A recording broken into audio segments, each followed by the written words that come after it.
कहानी तुम्हारा होश उड़ा देगी और तुम्हारा सोचने का नजरिया इस कहानी के बाद से बदल जाएगा। एक दिन एक छोटा बच्चा अपने पिताजी को बहुत ही परेशान कर रहा था और उन्हें काम नहीं करने दे रहा था। तो बच्चे से परेशान होकर के पिता ने एक आइडिया सोचा और उससे कहा कि आओ चलो एक गेम खेलते हैं। पिताजी ने कहा कि मैं घर में कुछ चॉकलेट्स छुपा दूंगा, तुम्हें उन्हें ढूंढना है और अगर तुम वो ढूंढ पाए तो वो सारे चॉकलेट्स तुम खा पाओगे। जिससे कि बच्चा और भी ज्यादा खुश हो गया कि उसे आज चॉकलेट्स खाने मिलेंगे। लेकिन वहीं पर एक ट्विस्ट था।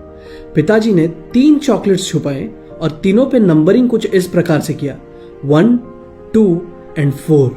उन्होंने तीसरा नंबर का कोई चॉकलेट रखा ही नहीं, सिर्फ 3 चॉकलेट्स थे पर नंबर्स थे 1, 2 एंड 4। इसे छुपाने के बाद पिताजी अपने काम पर लग गए और बच्चा चॉकलेट्स ढूंढने में लग गया। कुछ ही वक्त में उसने 1, 2 और 4 चारों चॉकलेट्स ढूंढ लिए।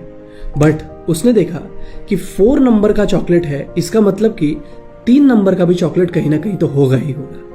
तो वो अब तीसरे नंबर की चॉकलेट को ढूंढने में लग गया और पूरा दिन निकल गया, वो चॉकलेट उसे मिला ही नहीं क्योंकि वो चॉकलेट कभी था ही नहीं। पर बच्चा निराश हो गया।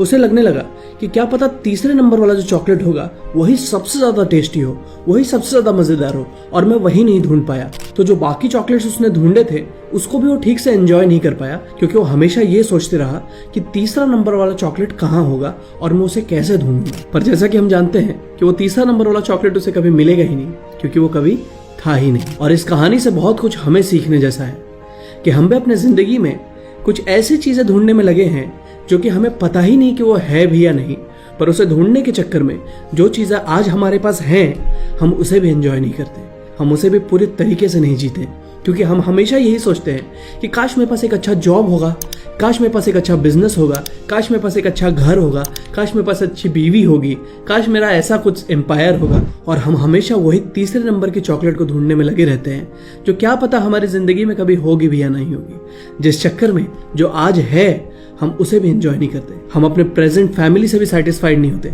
हम अपने प्रेजेंट फ्रेंड से भी सेटिस्फाइड नहीं होते और इसी चक्कर में हम पूरी जिंदगी उस बच्चे की तरह ही परेशान रहते हैं। अगर आपको ये कहानी पसंद आई हो तो जरूर शेयर कीजिएगा। Thank you so much. जय हिंद।